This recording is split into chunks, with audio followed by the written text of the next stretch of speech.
Okay, a very good morning, everyone. In the last class, we had started with zero input response and zero state response of a discrete time signal.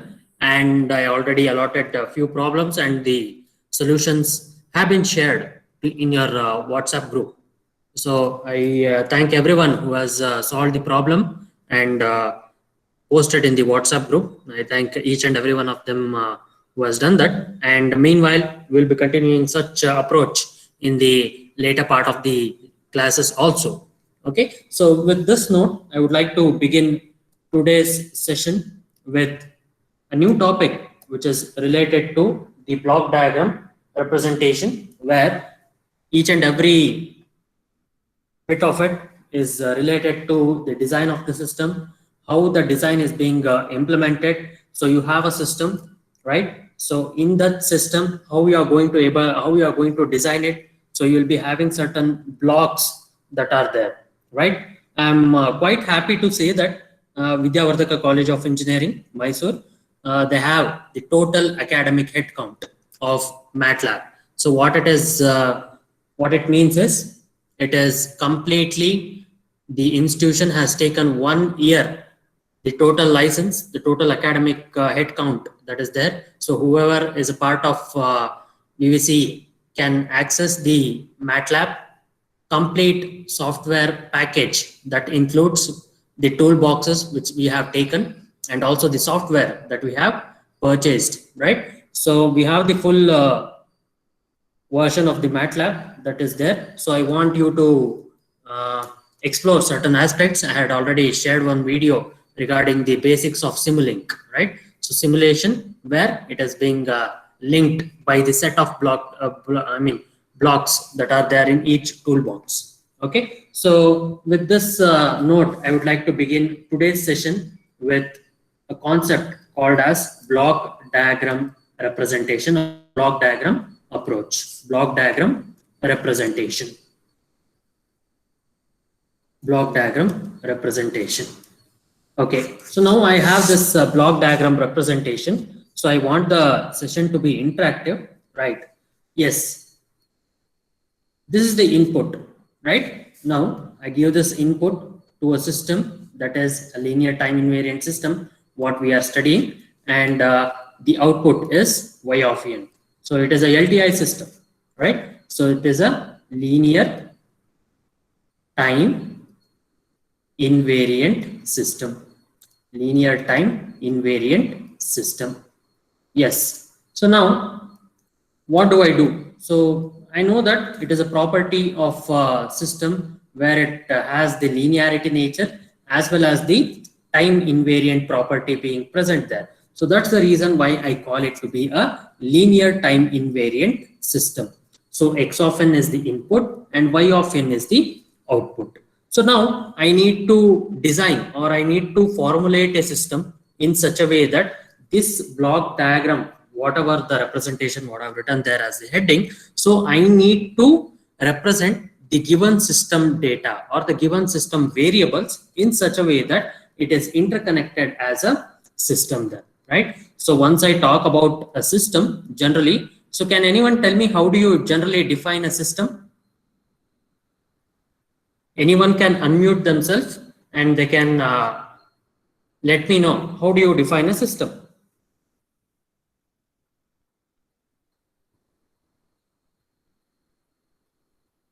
Can we have the session to be interactive? It would be better.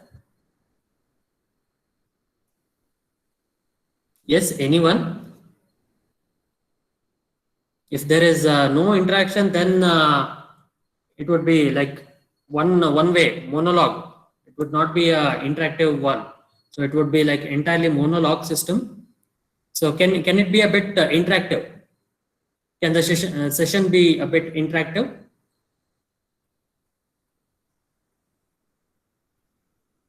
Yes, can the session be a bit interactive? Yes, everyone? Okay, never mind.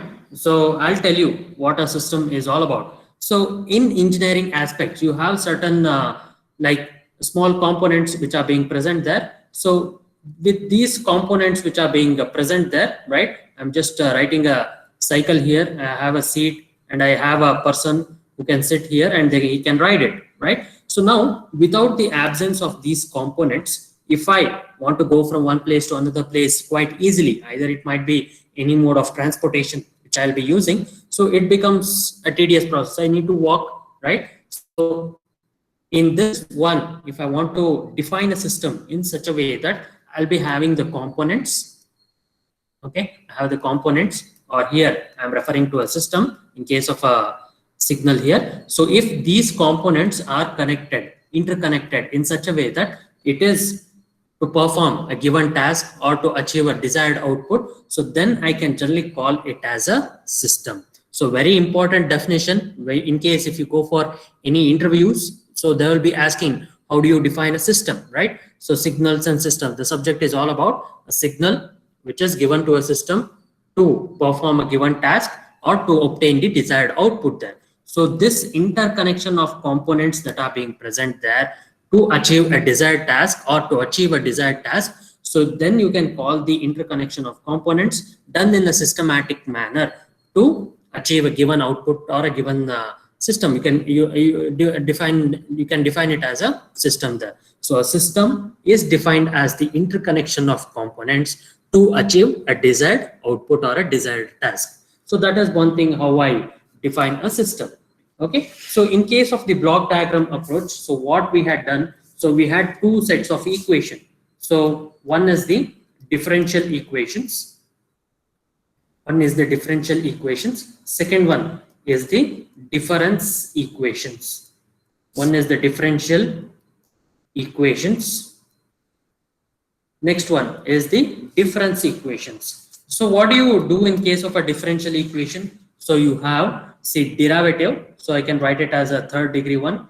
So with respect to time, you can write it as this one, dy by dt plus y of t. So y of t is generally the output here. So that would be equal to x of t plus another derivative which is there, d by dt of x of t plus d squared x of t plus dt squared. So I can have a given equation in this manner, and I can use the Laplacian transform approach. So Laplace transforms or Laplacian, so I can apply it. I can have this equation being modeled in S domain. Okay, so that is what it is, and S domain generally refers to the differential equations that is there, and I can express it in terms of the characteristic equation. So here also I repeat, so in the differential equation, okay, we are having the characteristic equation, and in also the difference equation, so that is in terms of the delay unit that is there. Okay, so I can write it as y of n minus 2. So what is y of n minus 2? It is delayed by 2 units, right? So next I have y of n minus 1. Okay, so the constants are there. I can have the constant a2, a1, okay, and a0 here also I can write it as b0, b1, and so yeah, b1 and b2. Any other constants which are associated with respect to the signal can be considered. So now I have y of n minus 2 plus y of n minus 1 plus y of n. Okay, so that would be equal to x of n plus x of n minus 1 plus x of n minus 2. Okay, so that's a difference equation. So the difference equation where I can deal it with the characteristic equation, where I can model it or where I can reduce it to the characteristic equation, I can call such characteristic equation expressed in terms of the Z transforms. So both the characteristic equation, one is in terms of the Laplacian, that is s squared plus 3s plus 2, whatever the equation that you have, that is the characteristic equation here. So next one, you are having the difference equation, which is related to the characteristic equation. Again, where next step was the characteristic equation. So there we are going to find out in terms of the Z domain. Okay, so please be very clear in about differential equations and difference equations. So that is one thing. I can model any given system in terms of the differential equations if I have a continuous time domain. I repeat, for continuous time domain approach, for continuous time domain approach, I can make use of the differential equations. I can make use of the differential equations. Yes. Can anyone tell me regarding the discrete time domain approach? Discrete time domain approach. Yes, I can have the discrete time. Sir, voice is breaking. Is it clear now? Is it clear now? Yes. Can anyone confirm? Is it is my voice quite clear now? Yes, sir. Okay. Yes, sir. Yeah. Okay. Thank you. So in discrete time domain approach, what is the type of equation that you are going to cover, or how you are modeling it?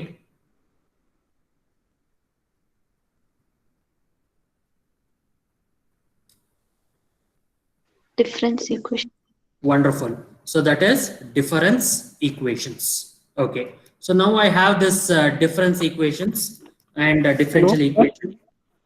Yeah. Tell me. Sir, my voice break ಆಗ್ತಿದೆ sir ತುಂಬಾ. Okay. I think there is a network problem at maybe at my end or at your end. I'm not sure about it. Voice So break ಆಗ್ತಿದೆ sir. is it audible now? Is it audible? Yes, sir. Okay. 1 minute.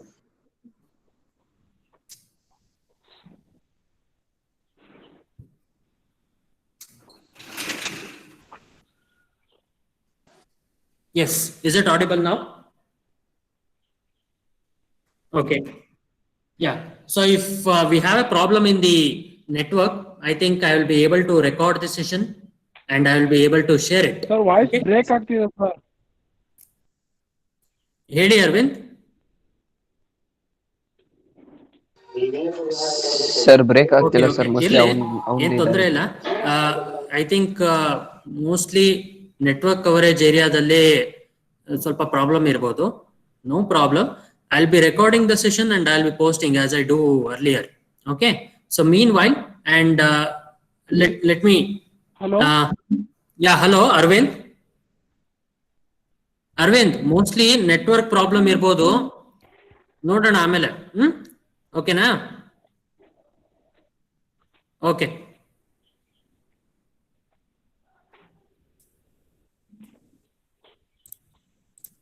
Okay. So yes. So apart from the small glitch that we had and coming back, so I had the continuous timed approach where x of t was the input signal and y of t was the output signal. So here also I have x of n and y of n as the input and the output signal respectively. So all these differential equations and difference equations is characterized by one single characteristic equation in their respective domain. So I call this equation to be a characteristic equation. So what I'll be doing here is I'll be having one characteristic equation in Hello.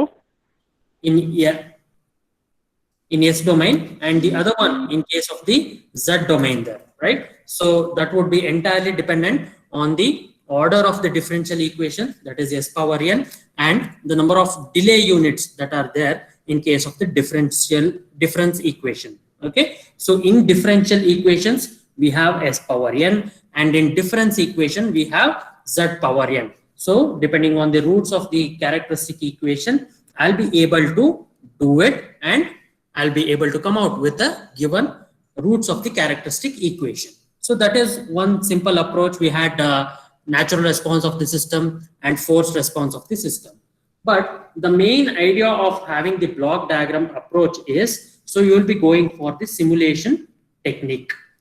Okay. So any system, any mechanical system, any electrical system, any electromechanical system, any thermal system that is there. So simulation is one important thing that is to be considered, right? So before going for the hardware module or the hardware model that you are going to do, so you need to have a simulation approach being done. So you will be having many such trial and run methods, right? So, or you will be having the iterative process being done, Okay, so you'll be having the iterative process being done. So trial and run, so you'll be testing it for different values, and you'll be recording the different outputs that you are going to get, and you will be having the iterative process.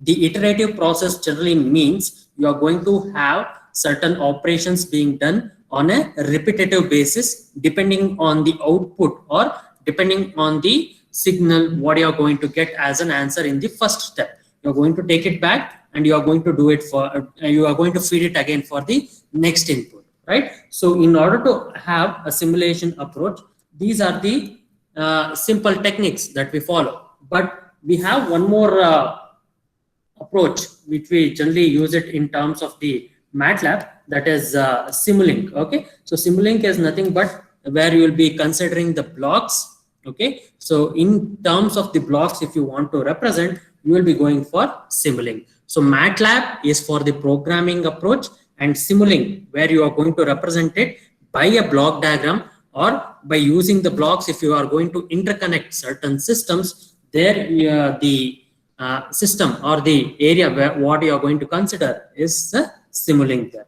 Okay, so now coming to the main theme of it, as I already told you, we are going to have a differential equation, and depending on the differential equation, we are going to generally model it using a proper simulation. So now there are certain block sets which are generally being present there. So okay, so I'll be writing 3 such important blocks which are important, like again to design any system which is to be considered. So first one is the scaling or multiplier block or multiplication operation being performed on it. So that is scaling or multiplication. Okay, so what do you generally mean by scaling? I think we had done it in the fundamentals of signals and systems, right? So you have a scaling as scaling factor as a, or you can write it as k. So this is the output y of n. So a times x of n. Okay, a times x of n.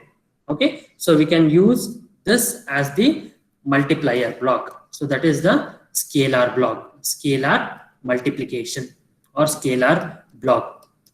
So where you are going to scale only the amplitude of the system, that is considered to be the scaling or multiplication, right? So scaling or scaled output, that is entirely dependent for the block that is being represented only for scaling. For example, if I have the signal to be x of n, say let me take u of n here, right? So I'll be multiplying it by 3. So what would be the output?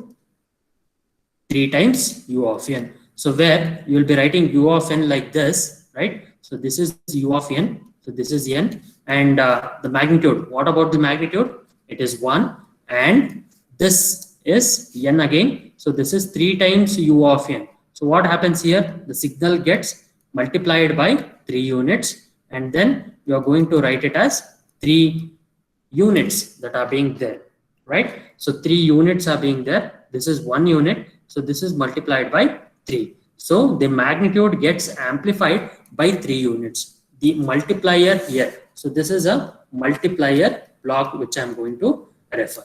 Okay. So next one is nothing but the shift. Okay. Shift in case of discrete systems. Shift in case of discrete time systems. I'm going to write it. And next you are going to have integrator. Integrator for continuous time systems. Integrator for continuous time systems. Yeah, very important blocks here that we are going to consider it for the block diagrammatic approach. I repeat. So in case of the discrete time system, the shift is also called as a delay there, right? So delay blocks. Okay, so delay blocks can be used to represent a discrete time system, and an integrator. Okay, so the integrator is used for the continuous time system there, right? So next one, I'll be able to sum it up, right? So what do I need to do? I'll be using a summer block. Okay, so summation or summing, or you can call it as addition. An addition block can be used to sum it up. right? So this one is the shift operation, and the third one is the summing operation. So what it is being used for? So I have a signal called as x of n. I have one more signal called as x1 of n. So if I sum both the signals, if I take the sum of it, so I'll be using the sum here. So x of n is generally positive. So x1 of n, it might be positive or negative, any such ways, right? So you can interchange the signal depending on the sign what I have written here, that is x of n plus or minus, okay? So plus or minus x1 of n. So that is the summing or the additional block that is there, okay? You can use it both for the continuous time, this one for the continuous, as well as and discrete time system, discrete time systems. Okay, you can use it both ways, where you can use it for both continuous time system and discrete time system, right? So let me talk more about the delay block. Okay, so the delay block is exclusively used for the discrete time systems, is exclusively used for the discrete time systems. Okay, so now I'll be using a delay block. So if a delay block is being used, x of n is the input signal, x of n is the input signal, and this one is a delayed version of it. So that is x of n minus 1. So that is the output here, right? So y of n would be equal to z inverse multiplied with x of n. So what it represents? It represents the delayed version of it. So delayed by 1 unit. It is delayed by 1 unit. Okay, now what do I need to do if I want to have delay in 2 units?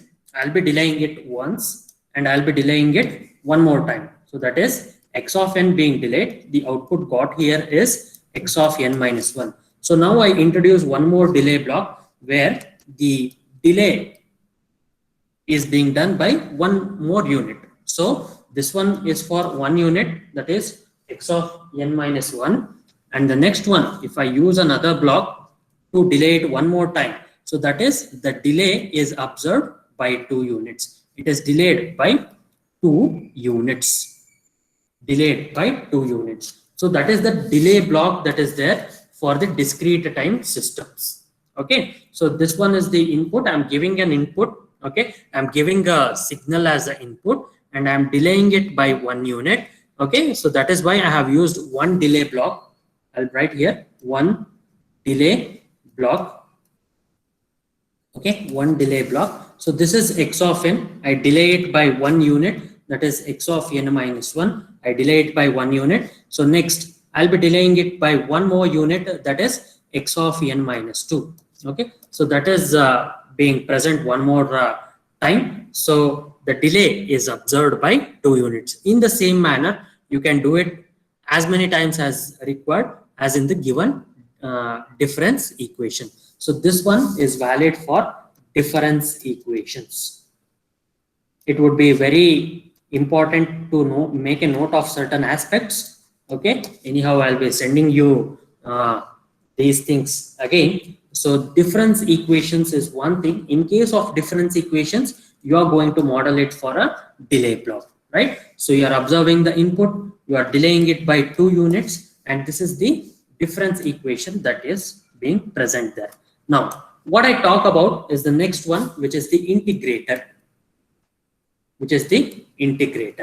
Okay. So now I have a differential equation like this, plus d by dt y. So I can write it as the output here, y of t. Okay. Plus I'll be writing it as the output, and I need to write the input, this one, d by dt of x of t plus d squared x of t plus dt squared, right? So that is one thing which is being present there for the integrator. Okay. So if I want to represent this differential equation, this is the given differential equation. This is the given differential equation. I need to model it in such a way that I'll be integrating it, right? So I need to get the output right? So what I'll be doing, I'll be integrating it. How many number of times? So I need to get an output in y of t. So I need to integrate it, right? So I'll be showing you a simple approach how I can integrate integral of x of t. I can write it like this. Okay, so this is the integral, and I can certainly have dt being present there. So integral operation is being applied once you pass through it, once it passes through the integrator. So this is the integral block that is being used. So integrator. Okay, so that is one thing that you can approach, or you can have the integrator block being present. Once a signal passes through it, you will be calling it as a integrated signal, right? So that is integral x of t dt. So it is being applied only for the differential equations. Once you have modeled a system in terms of the differential equation, you can write it as a differential equation using the number of integrators. So in case of the number of integrators which is present there for the above differential equation like this, you can make use of two integrators, right? So you can make use of two integrators, and that is the number of blocks should be reduced. As a design engineer, I repeat, so I need to reduce the number of delay blocks, right? So I need to reduce the delays, or I need to see that the system components that I use should be minimal. So that is the main goal of any design engineer, right? So now the main goal is to reduce the number of blocks, as I already told you, and I have certain forms of realization of a block diagram.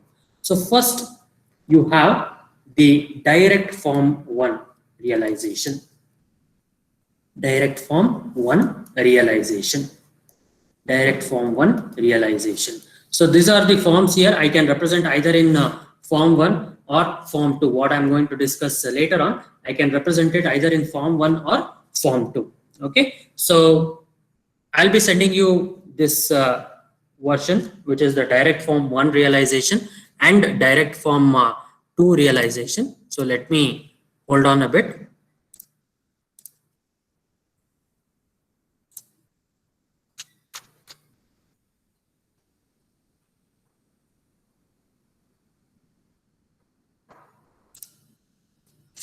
Okay, so I think